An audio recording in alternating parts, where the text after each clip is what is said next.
Minister. With permission, Mr. Speaker, I would like to update the House ahead of this week's European Council. We are entering the final stages of these negotiations. This is the time for cool, calm heads to prevail, and it is the time for a clear-eyed focus on the few remaining but critical issues that are still to be agreed. Yesterday, the Secretary of State for exiting the European Union went to Brussels for further talks with Michel Barnier. There has inevitably been a great deal of inaccurate speculation, so I want to set out clearly for the House the facts as they stand. First, we have made real progress in recent weeks on both the withdrawal agreement and the political declaration on our future relationship. And I want to pay tribute to both negotiating teams for the many, many hours of hard work that have got us to this point. In March, we agreed legal text around the implementation period, citizens' rights, and the financial settlement. And we've now made good progress on text concerning the majority of the outstanding issues. Taken together, the shape of a deal across the vast majority of the withdrawal agreement, the terms of our exit, are now clear. We also have broad agreement on the structure and scope of the framework for our future relationship, with progress on issues like security, transport and services. And perhaps most significantly, we have made progress on Northern Ireland, where, Mr. Speaker, the EU have been working with us to respond to the very real concerns we had on their original proposals. Mr. Speaker, let me remind the House why this is so important. Both the UK and the EU share a profound responsibility to ensure the preservation of the Belfast Good Friday Agreement, protecting the hard-won peace and stability in Northern Ireland, and ensuring that life continues essentially as it does now. We agree that our future economic partnership should provide for solutions to the unique circumstances in Northern Ireland in the long term. And while we are both committed to ensuring that this future relationship is in place by the end of the implementation period, we accept that there is a chance that there may be a gap between the two. This is what creates the need for a backstop to ensure that if such a temporary gap were ever to arise, there would be no hard border between Northern Ireland and Ireland, or indeed anything that would threaten the integrity of our precious union. So this backstop is intended to be an insurance policy for people of Northern Ireland and Ireland. Previously, the European Union had proposed a backstop that would see Northern Ireland carved off in the EU's customs union and parts of the single market, separated through a border in the Irish Sea from the UK's own internal market. As I've said many times, I could never accept that, no matter how unlikely such a scenario could be. Creating any form of customs border between Northern Ireland and the rest of the UK would mean a fundamental change in the day-to-day experience for businesses in Northern Ireland, with the potential to affect jobs and investment. We published our proposals on customs in the backstop in June, and after Salzburg I said we would bring forward our own further proposals, and that's what we've done in these negotiations. And the European Union have responded positively by agreeing to explore a UK-wide customs solution to this backstop. But, Mr. Speaker, two problems remain. First, the EU says...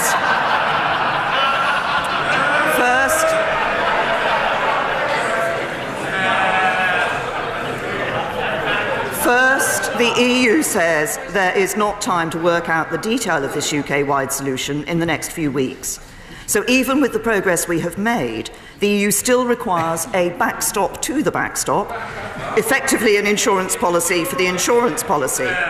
And they want this to be the Northern Ireland-only solution that they had previously proposed.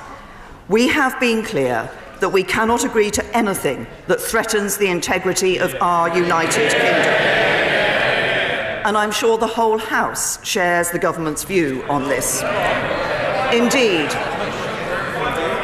the House of Commons set out its view when agreeing unanimously Part 6, Section 55 of the Taxation Cross-Border Trade Act on a single United Kingdom customs territory.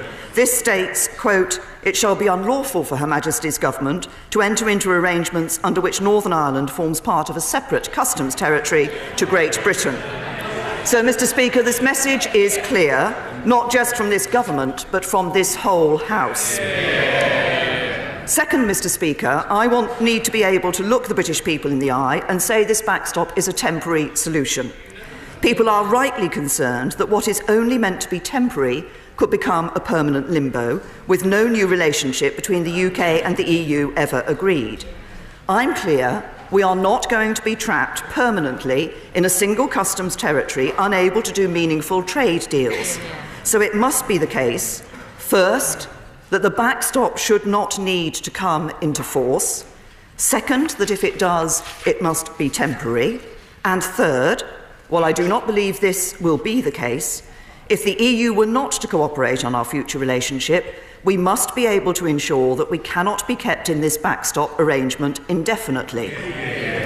I would not expect this House to agree to a deal unless we have the reassurance that the UK as a sovereign nation has this say over our arrangements with the EU. Mr. Speaker, I do not believe the UK and the EU are far apart. We both agree that Article 50 cannot provide the legal basis for a permanent relationship, and we both agree this backstop must be temporary. So we must now work together to give effect to that agreement. Mr. Speaker, so much of these negotiations are necessarily technical, but the reason this all matters is because it affects the future of our country. It affects jobs and livelihoods in every community. It is about what kind of country we are and about our faith in our democracy. Of course, it is frustrating that almost all of the remaining points of disagreement are focused on how we manage a scenario which both sides hope should never come to pass, and which, if it does, will only be temporary. We cannot let this disagreement derail the prospects of a good deal and leave us with the no-deal outcome that no one wants. I continue to believe that a negotiated deal is the best outcome for the UK and for the European Union. I continue to believe that such a deal is achievable, and that is the spirit in which I will continue to work with our European partners, and I commend this statement to the House.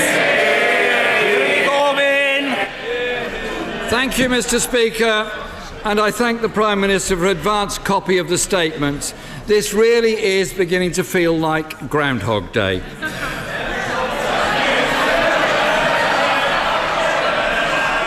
Another nothing has changed moment from this shambles of a government. Almost 2.5 years after the referendum, 18 months since the triggering of Article 50, and less than 6 months to go, and what have we got to show for it? Yesterday we saw another Brexit minister shuttling over to Brussels to come back, tail between his legs, unable to deliver because of divisions in the Conservative Party. And appealed earlier for calm, and I do so again, and I reiterate what people should know anyway by now, and that is that there will be ample opportunity for everybody who wants to ask a question, not to shriek across the chamber, but to ask a question, to do so. So let's have a bit of hush on both sides of the House. Jeremy Corbyn. Thank you, Mr. Speaker. And over the last 18 months, red line after red line has been surrendered. Even the Prime Minister's much vaunted Chequers plan now appears to be dead in the water. A fact after countless resignations and apparently the threat of even more. Even her own conference speech couldn't bring herself to mention Chequers. The Prime Minister must stop the excuses. There is a Brexit deal that could command the support of Parliament and the country, a Brexit deal that would benefit Britain and allow us to rebuild our communities, regions and our economy and avoid any hard border in Northern Ireland. But that isn't her deal. And as we reach...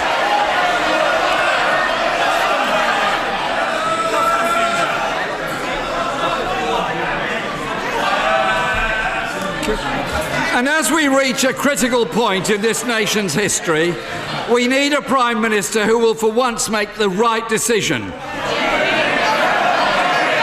and put the country before her party and stand up to the reckless voices on her backbenches and within her cabinet. For too long, this country has been held hostage to those in her party who want to drive through a race-to-the-bottom Brexit deal that lowers rights and standards, sells off our national assets to the lowest bidder. Mr. Speaker, it is clear. Order, Mr. Heapy. You're normally such a good-natured and laid-back fellow. I don't know what's happened to you. I don't know what you had for breakfast, but tip me off afterwards and I'll make sure to avoid it. We need an atmosphere of calm. Nobody, questioner or anybody answering, namely the Prime Minister, nobody in this chamber will be shouted down. And that's the end of it. It's as simple as that. Jeremy Corbyn. Thank you, Mr. Speaker. Mr. Speaker, it is clear that the Prime Minister's failure to stand up to the warring factions of her own side have led to this impasse. Let me remind the Prime Minister and her benches what they signed up to just 10 months ago.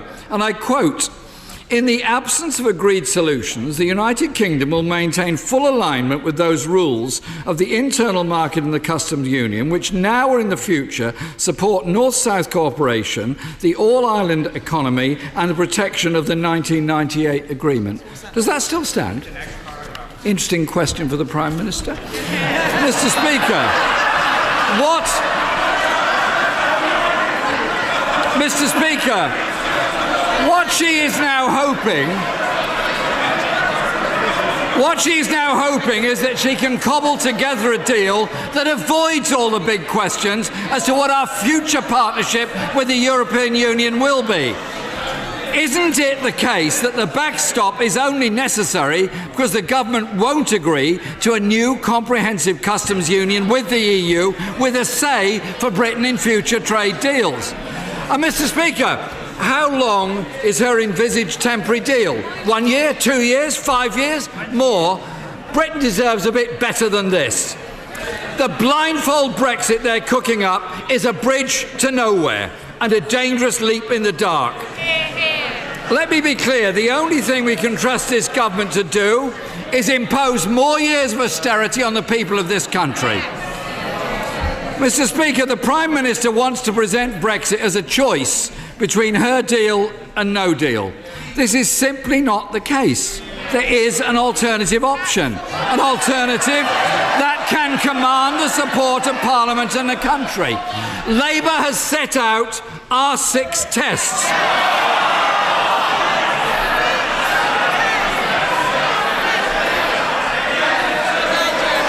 Indeed, at times the Prime Minister said she would meet them. Labour's plan, Mr. Speaker, is for Britain and the EU... Order! I mean, an even better-natured fellow, the Honourable Gentleman for Colchester, normally the embodiment of charm and good grace, very over-excitable. We'll get you in due course, Mr. Quince, don't worry. Jeremy Corbyn. Thank you, Mr. Speaker.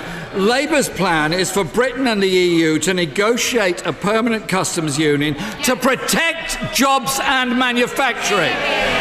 We want a deal that allows us to strengthen rights and working standards so we can avoid a race to the bottom.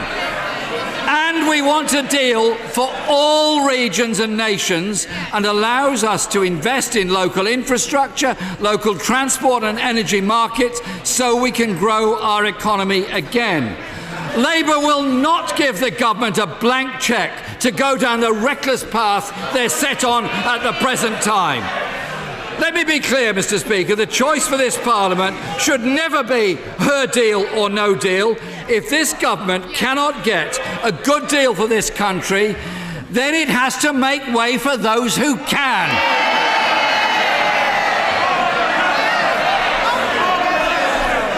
The Prime Minister, Mr. Speaker, faces a simple... The Prime Minister, Mr. Speaker, faces a simple and inescapable choice. Be buffeted this way and that way by the chaos of her own party, or back a deal that can win the support of Parliament and the people of this country. Prime Minister! Thank you, Mr. Speaker. Perhaps I could point a few things out to the right honourable gentleman. First of all, he said that the discussion on the backstop was in order to avoid the questions of the future relationship. If he had actually listened to my statement, which in fact he had received an early copy of, he would have seen that I made clear that actually we have made good progress on both the structure and scope of the future relationship, which we've been discussing alongside the withdrawal agreement. He also talks about there being a better deal available. Well, we never hear from the Labour Party exactly what deal it is that they think they want. What we have seen... Order! Far too much noise. I said a moment ago the Leader of the Opposition must be heard. The Prime Minister must be heard. Prime Minister. What we have heard from the Labour Party is that at one point they say they want to do really good trade deals around the rest of the world. The next moment they want to tie us into the Brussels trade deals by being part of the customs union. One minute they say they want to respect the vote of the British people in relation to free movement. The next minute they say, well, actually, no, free movement is still on the table. So what we see from the Labour Party is constantly no firm proposals on this particular issue. They also talk about being in a customs union, and can I say to the right honourable gentleman, this is perhaps the sort of detail he may not have recognised, but even if you were to go down the route of the sort of deal that might involve being in a customs union, it would still be necessary to have a backstop in case there was a delay between bringing that in and the end of the implementation period.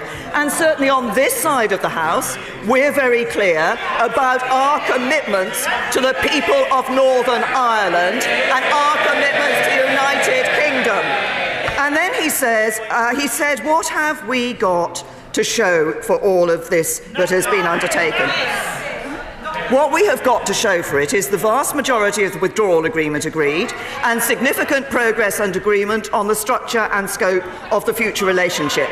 And what we also have to show for it is a government that is determined to deliver on the vote of the British people, unlike an opposition that wants to frustrate the people's vote and frustrate Brexit. Mr. Ian Duncan Smith. Mr. Speaker, can I urge my right honourable friend not to listen to the groundhog opposite who doesn't have any interesting questions, but to rely on one specific question of all, which is, I agree with my right honourable friend that we are not and will not be in the customs union, that is a pledge that she made and which the British people voted for, to be out of the customs union. But the question I ask her is, when she made her decision on that, how long does she think that this temporary arrangement might last? And most importantly, who would make the final decision as to when it ends? Can I say to my right honourable friend that in relation to the UK-wide customs arrangement, we set out when we published our proposals in June that we would expect that to end by December 2021. But I also say to my right honourable friend, he asked me what I want to see and what I think in relation to this arrangement. I don't want to see the backstop having to be used at all. What I want is to ensure that we deliver for the people of Northern Ireland through the future relationship, and that future relationship comes into place on the 1st of January 2021 when the implementation period ends, so that we don't have to see this backstop arrangement being used at all. Mr. Peter Grant. Thank you, Mr. Speaker. I'm grateful to the Prime Minister for the advance sight of her speech. Can I first of all apologise on behalf of my right honourable friend from Rossguy and Lochaber, who, as often is the way, coming from a remote location, has been delayed in transit. Mr. Speaker, this morning Scotland's First Minister launched Scotland's Place in Europe, Our Way Forward, the latest in a series of analysis on the ongoing negotiations, setting out the best possible, or at least the least worst possible future for Scotland. The first of these Scottish Government analysis papers came 18 months before Chequers, and to date hasn't led to a single resignation from the Scottish Cabinet.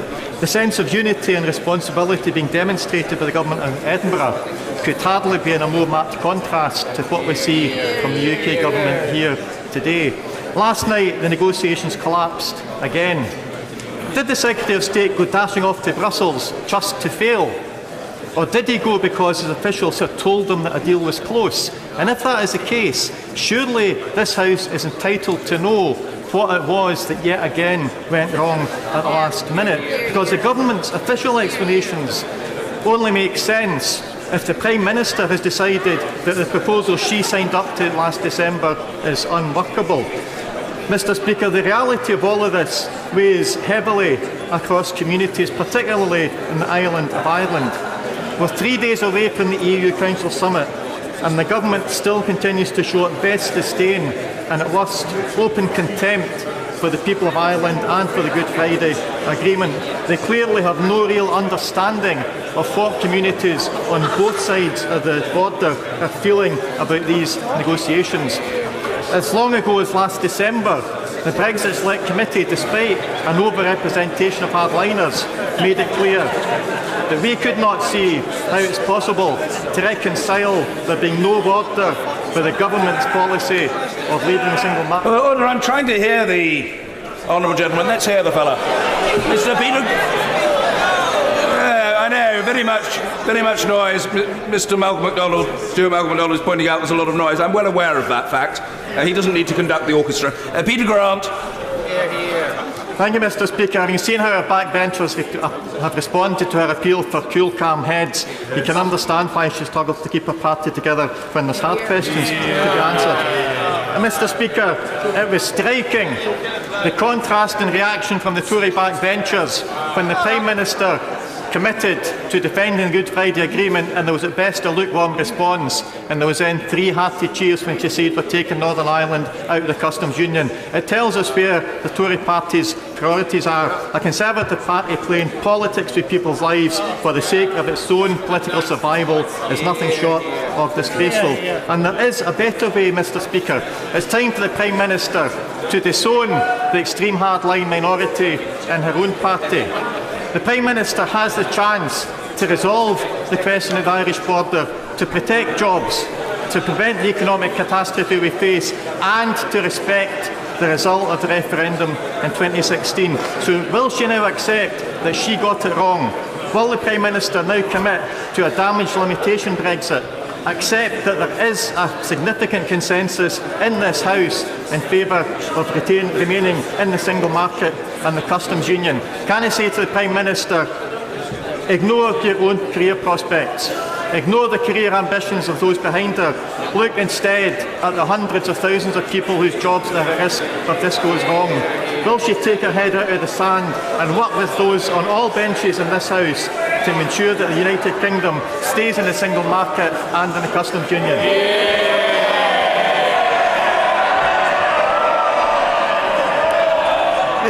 Mr. Speaker, I'll pick up a number of those points. It interests me that the honourable gentleman was talking about the importance to him of staying in the single market, presumably because of his concern about trade with the European Union. Well, we want to have a good trade deal with the European Union, but we also want to be free to be able to negotiate our own trade deals around the rest of the world as well. He said that he referenced the question, or he questioned what it was that were still the areas of disagreement between us and the European Union in relation to the withdrawal agreement, and I set those out in my statement. He used a very unfortunate term. He said that we were showing contempt for the people of Northern Ireland and Ireland. Far from that. It is precisely because we recognise our commitment to the people of Northern Ireland that we are working hard to ensure that we deliver no hard border between Northern Ireland and Ireland, and we ensure that people and businesses in Northern Ireland are able to carry on their day-to-day lives and their business as they can do today. He also started off by referencing a piece of work that talked about the best economic future for Scotland. I hate to have to remind the SNP yet again, but the best economic future for Scotland is to remain in the United Kingdom. Mr. Boris Johnson. I know that my right honourable friend will appreciate that in deciding to remain in the customs union, the Leader of the Opposition is guilty of a shameless U-turn and a betrayal of millions.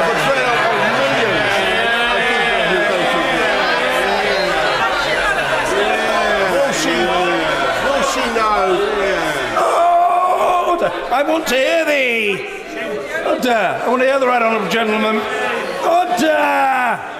I want to hear the right honourable gentleman, member for Uxbridge and South Ruislip. Let's hear the fella, Boris Johnson. In that case, Mr. Speaker, I will repeat that the Right Honourable Gentleman, the Leader of the Opposition, is guilty of a shameless U-turn and a betrayal of millions of people who voted Leave. And will my Right Honourable friend, the Prime Minister, confirm, as I think she has just said, that the very latest deadline by which this country will take back control of our tariff schedules in Geneva and vary those tariffs independently of Brussels in order to do free trade deals will be, as I think she has just said, December 2021. If that isn't the deadline, then could you say what it is? First of all, can I say to my right honourable friend, he's absolutely right in pointing out the U-turn of the Leader of the Opposition. As I referenced in my response to the Leader of the Opposition, they cannot hold the position both that they want to do trade deals around the rest of the world and also that they want to be part of a customs union.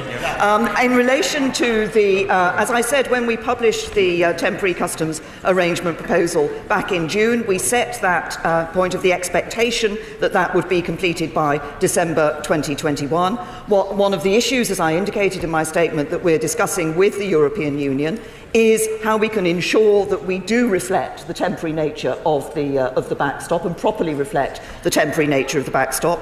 I continue to believe that what we should all be doing is working to ensure that the backstop never comes into place and that actually it's not December 2021 that we're talking about, but it's the 1st of January 2021.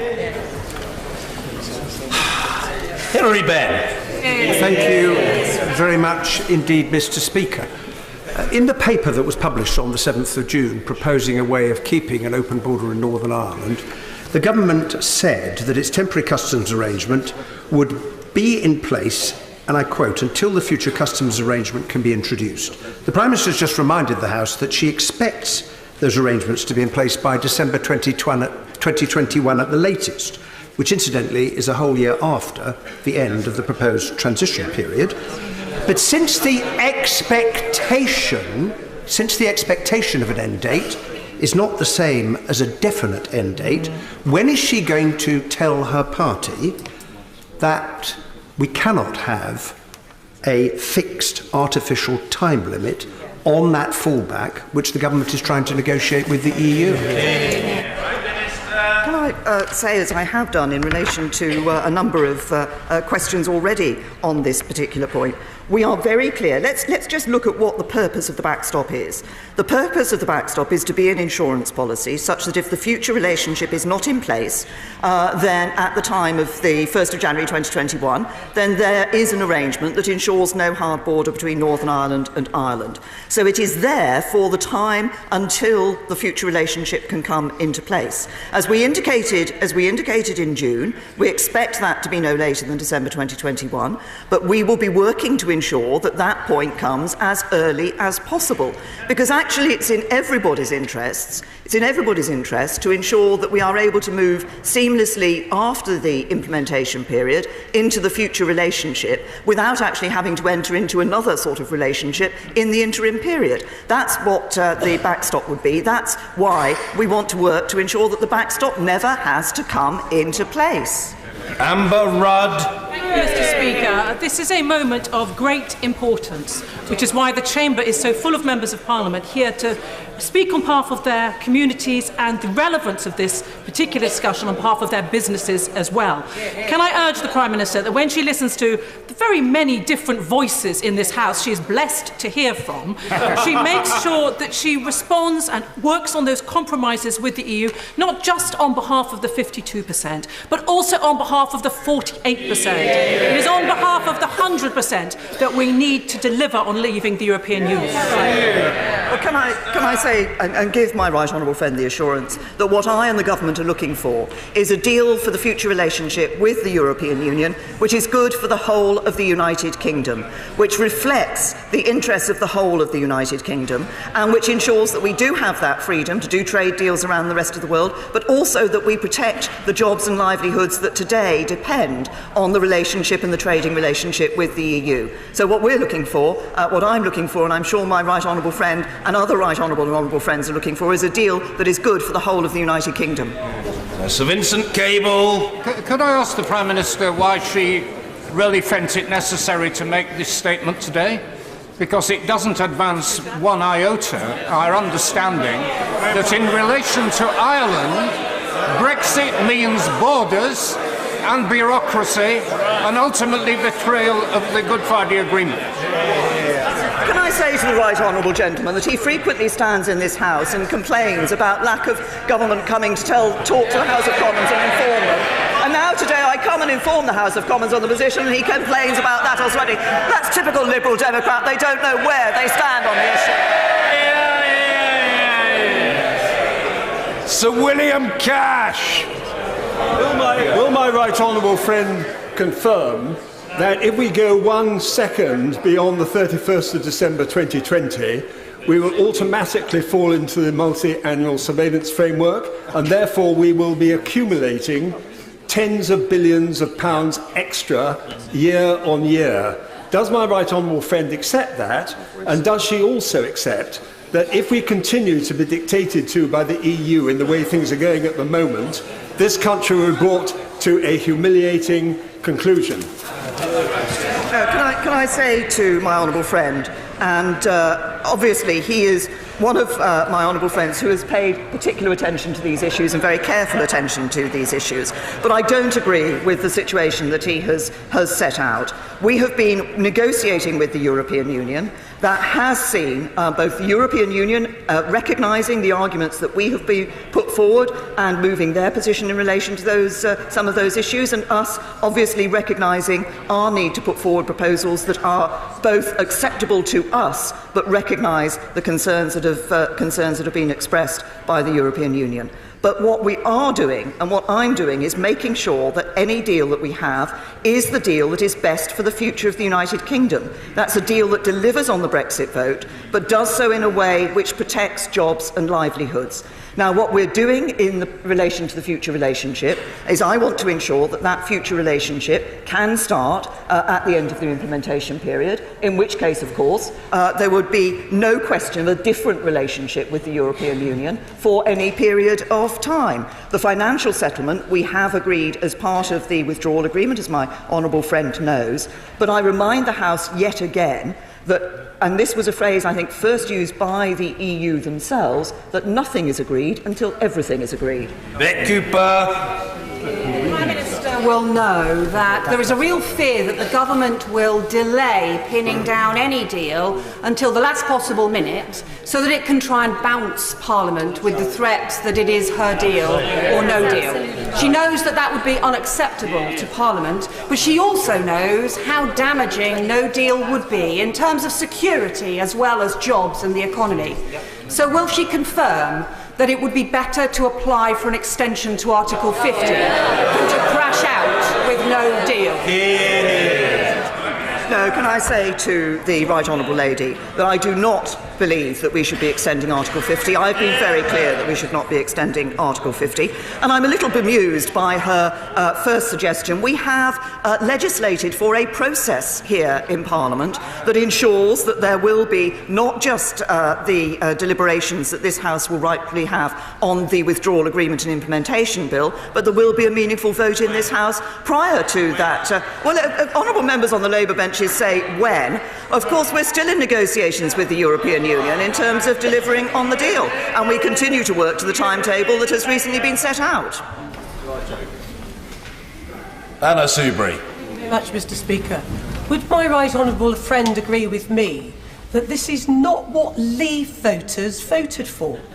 Leave voters and businesses in Broxtowe were promised a deal on trade, not after we've left the European Union, but at the time that we leave the European Union. They were told it would be the easiest deal in the history of trade deals. They were told it would convey the exact same benefits as our membership of the single market and the customs union. What we now see is complete chaos and a total mess. Would the Prime Minister consider that if her government can't get a grip on this, if Parliament can't get a grip on this, then it's time to face up to the fact that Brexit cannot be delivered, take it back to the people and have a people's vote? Can I say to my right honourable friend that, as I have consistently said on this issue, this Parliament voted overwhelmingly to give the choice to the British people as to whether to leave or remain in the European Union. The people voted to leave the European Union, and I believe it is a matter of faith in our democracy, of the integrity of politicians, that we deliver for people on that vote. And I also say to my right honourable friend that that's why I think it is so important that we recognise there is talk of a people's vote going back to people for a vote. The people were given a vote. The people's vote happened in 2016 and the people voted to leave. Mr. Nigel Dodds. Border on the island of Ireland, which nobody wants. It can never be right that we have any kind of borders in the Irish Sea between Northern Ireland and the rest of the United Kingdom. She knows that we cannot support any deal that creates a border of any kind in the Irish Sea. Not my words, the words of Ruth Davidson, the leader of the Scottish Conservatives. Will she confirm today, as she has said in her statement, that a proposed backstop that would see Northern Ireland carved off in the EU customs union and parts of the single market separated through a border in the Irish Sea from the UK's own internal market could never be accepted by her? She has said that today. Will she confirm its single market and customs union, the UK leaving the EU together with no part hived off either in the single market or customs union differences? When the UK leaves the when the UK leaves the European Union, it will be the UK that leaves the European Union. We will be leaving the European Union together. I'm very clear there should be no hard border between Northern Ireland and Ireland, but as we've put forward proposals, we can deliver on that and maintain the integrity of our union. And of course, what we're looking at in relation to the, and we made that very clear when the European Union made their proposal that would effectively have carved Northern Ireland away from the rest of the United Kingdom in their backstop proposal. It's precisely because we cannot accept their backstop to a backstop because they continue to want to see that. In fact, what we want to see in a backstop is a situation where Northern Ireland businesses can both export freely to Great Britain and to the European Union. Actually, that would be a good position for the Northern Ireland businesses. John Redwood. Trying to sign a withdrawal agreement without having legally binding text on the future partnership would leave the UK in a deeply vulnerable position and unable to negotiate properly. So will she confirm today that in her view no deal is still a lot better than a bad deal, and a bad deal is giving 39 billion away that we need to spend on our priorities for no good reason? Can I say to my right honourable friend, I still believe that no deal is better than a bad deal. I am still working for what I believe is the best outcome for the UK, which is a good negotiated deal with the European Union for the future. But of course we continue with our no deal preparations. We have of course indicated in relation to the financial settlement, as my right honourable friend will know, the discussions that have already, negotiations have already taken place on that. But what we're also clear about is the importance of linking the withdrawal agreement to the future relationship, such that we cannot find ourselves in a limbo situation, and that we are able to see that future relationship committed to by the European Union and put in place, as I say, I want to see put in place on the 1st of January 2021. Pat McFadden. Speaker, this issue of the Irish border is a direct result of the willful dismissal of its importance before the referendum campaign and the willful disregard of its importance by leading Brexit advocates since the referendum took place. They now advocate a Canada-style free trade agreement. Will the Prime Minister confirm that one of the reasons that she rejects a Canada-style agreement as being completely unsuitable for the UK is not only because of the huge economic damage it would do to industries dependent on multinational supply chains, but also because it would result in a hard border which would break commitments that this country has made? Can I say to the right honourable gentleman that, of course, what we have seen from the European Union is that a Canada-style deal is not actually available or be on offer for the whole of the United Kingdom. It's only on offer for Great Britain, with Northern Ireland actually effectively carved out from the rest of the United Kingdom. But certainly the proposals that the government has put forward following the discussions that the Cabinet had in July at Chequers are focused on a free trade deal with frictionless trade at its heart. And of course a Canada deal does not deliver on frictionless trade and therefore does not deliver the absolute guarantee of no hard border between Northern Ireland or Ireland, or indeed frictionless trade at our other borders. Nicky Morgan. Thank you very much indeed, Mr. Speaker. The Prime Minister is right to say that a negotiated deal is the best outcome for the United Kingdom. She's also right to say that protecting the Union is of fundamental importance to members on all sides of the Brexit debate on these benches. But as we just heard from my right honourable friend, the member for Wokingham, there are people who disagree with her statement where she says it would leave us with a no-deal outcome that no one wants. There are people in this House on these benches who want a no-deal outcome. The member is nodding. Can I say to the Prime Minister that people in this country are now really concerned and worried about a no-deal? Businesses, EU citizens living here, British citizens living in the EU. Can I urge the Prime Minister to make sure we do not slip into any kind of no-deal scenario, because this House, I believe, will not support it and therefore would have to step into the negotiations. Can I say to my right honourable friend, as I said earlier in response to a question, I am clear that we are working to get a good deal for the whole of the United Kingdom. But it is also right that we continue our preparations for no deal, because we do not know what the outcome of those negotiations will be. And I think it is right that we ensure that the deal that we bring back is a good deal for the whole of the United Kingdom. Liz Kendall.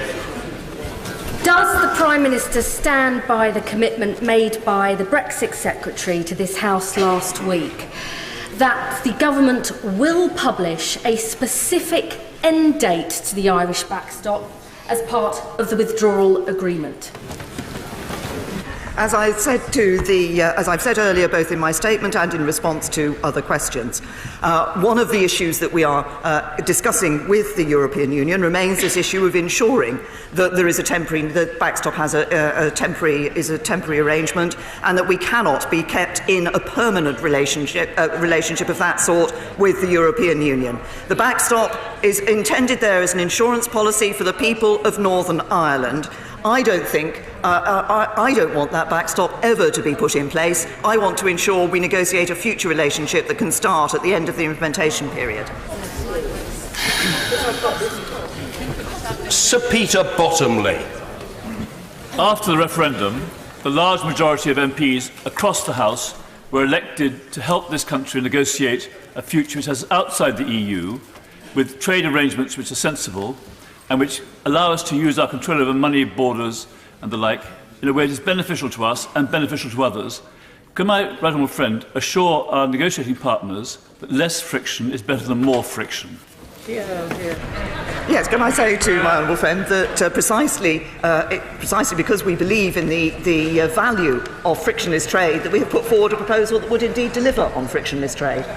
Ben Bradshaw. Mr. Speaker, it must be obvious to the Prime Minister that there's no majority in this place for a hard or no deal Brexit, and she can't do the sensible thing on customs union and single market because half her party in the DUP won't let her.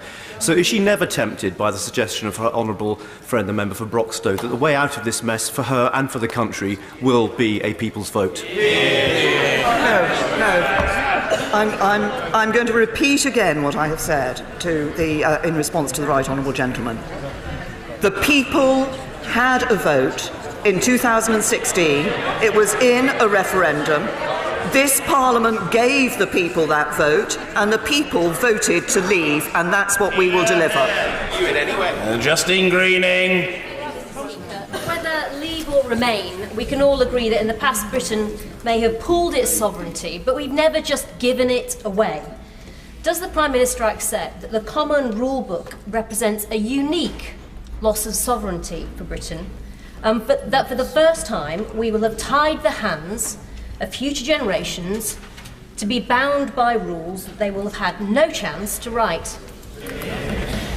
No, I'm afraid I don't agree with my right honourable friend on that definition that he set out, precisely because the proposal that we have put forward involves a parliamentary lock, and it will be this Parliament that will decide on those rules, whether we adopt those rules and whether we adopt any further changes to those rules.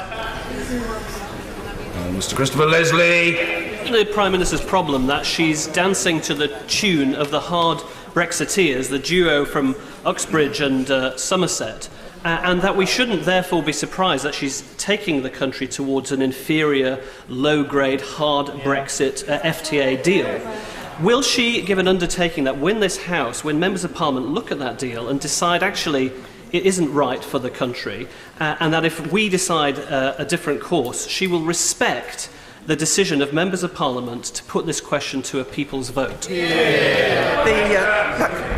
right honourable gentleman will know full well that it is very clearly set out what the process would be, what the procedure would be, were it to be the case that this government were to bring a proposal back to this House and the meaningful vote was not to support that particular proposal.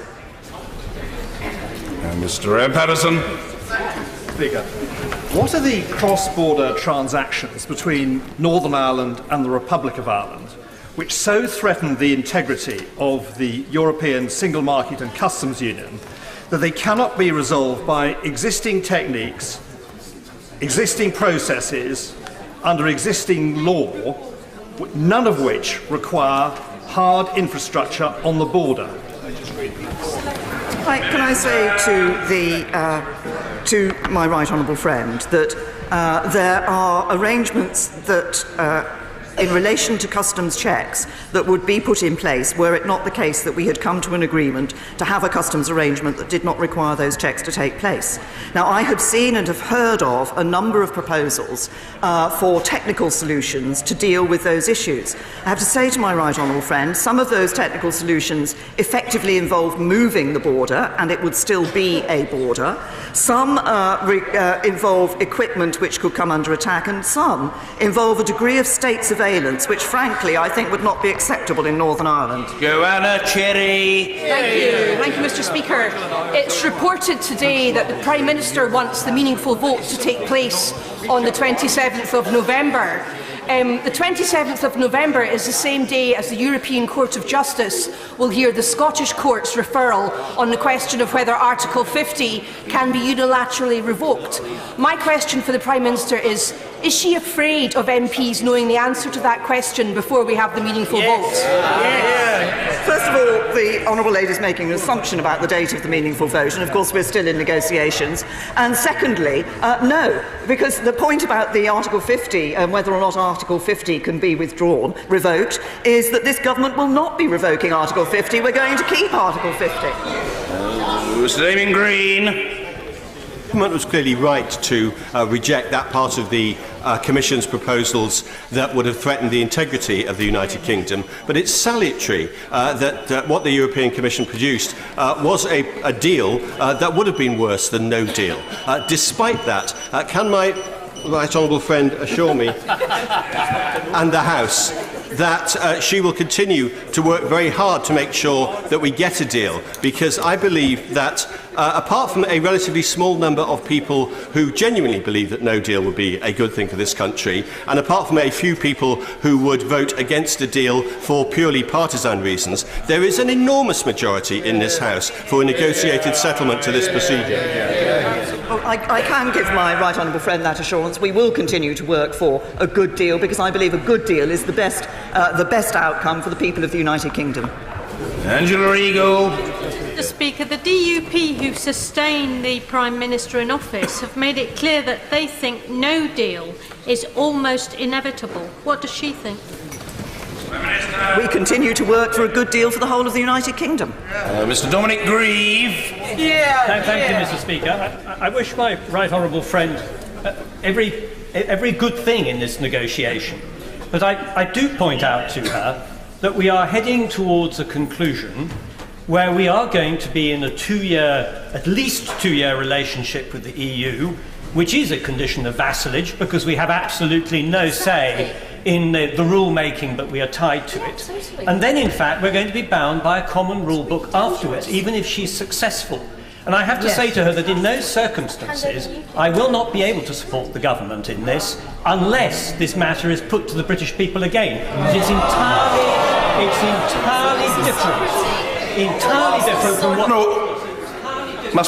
from what was discussed and negotiated during the referendum in 2016. Can I say gently to my right honourable friend, I think I recall the time when he was in favour of the government negotiating an implementation period for our withdrawal from the European Union to bridge that point between our leaving on the 29th of March 2019 and the point at which the future relationship would come into place.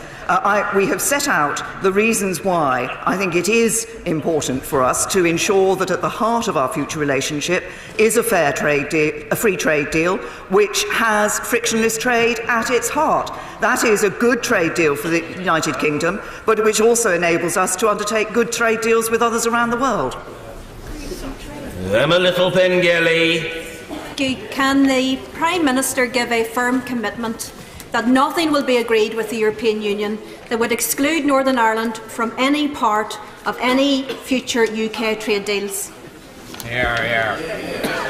We will be negotiating trade deals in the future. In the future relationship, we will be negotiating trade deals on behalf of the whole of the United Kingdom, including Northern Ireland. Mr. Jacob Rees-Mogg. Thank you, Mr. Speaker. My right honourable friend made the excellent point that it would be unlawful to have a separate customs arrangement for Northern Ireland. Why did that point escape the negotiators until so late in the process? Can I say to my honourable friend that the point about the not having a customs border down the Irish Sea is not a point that has escaped negotiators. We've been very clear. We were clear when the proposal was first published by the European Union back earlier this year, and we have consistently been clear that such an arrangement was one that the UK government could not accept. George Howarth. Does the existence of a backstop serve only to illustrate the fact that the Prime Minister has actually wasted the last 2 years? Absolutely right. No. Antoinette Sandbach. Thank you, Mr. Speaker. Employees in the car manufacturing, pharmaceuticals and food and drink manufacturing sector in Edinburgh want to manufacture to a single rule book with frictionless trade. Can the Prime Minister confirm this remains her negotiating position? Yes, we continue to negotiate on the basis that the best deal for the future is one which has frictionless trade at its heart. That will be good for businesses here, good for jobs and livelihoods here, but will also be a deal that will deliver on the vote of the British people. Alison McGovern. Thank you, Mr. Speaker. Given the trouble being caused to the Prime Minister by a relatively small number of members of this House, doesn't she now regret not seeking cross-party consent to her negotiating objective? Can I say, we have a very clear negotiating objective in relation to the deal that we're getting from the European Union. Sadly, what I see from the Labour Party front bench is not a consistent approach in relation to that. This government has set out our approach in Lancaster House and has followed that through at every stage of these negotiations. Stephen Crabb. When it comes to signing the political declaration on the future relationship, would my right honourable friend confirm that that declaration will be clear, it will be specific and it will be binding so that business does have more certainty and that we don't just begin another period of Brexit fog and uncertainty? Can I say to my right honourable friend that and this is precisely why we want to ensure that there is a proper linkage between the withdrawal agreement and the future relationship, so that certainty can be given about what the future relationship is and that is going to come into place. And I think that's what this House will want to see as well when it comes to look at the meaningful vote. Stella Creasy. Speaker, the Prime Minister has chastised Labour's 6 tests. Let's look at the one that she has set, which is that frictionless trade must be the condition for signing up to the withdrawal agreement. 2.5 years on, all the whiz-bang technology that you like and a temporary customs arrangement later shows that only staying in the customs union can do that. So in meeting her own test, the same challenge the Prime Minister will face that she faces now, is it friction with the ERG or the future of the people of Northern Ireland that matters more? Because her refusal to let the British public sort this out through a final say deal shows it's not the country. Can I say to the Honourable Lady, as I have said to others, the British people made their decision on us leaving the European Union, and if she wants to know how to deliver frictionless trade, read the White Paper. Greg Hands. Speaker, I'm delighted my right honourable friend has rejected the proposal opposite to be in a customs union with the EU, which was, of course, rejected by this House only in July. Apart from the most important reason about having our tariffs and trade policy determined by Brussels without us having a seat at the table, it would also mean we'd have no control over trade defences, about dumping, unfair trade practices, have no control over trade preferences for the developing world. Will she therefore agree with me that it would be illogical to agree to be in a customs union with the European Union beyond December 2020?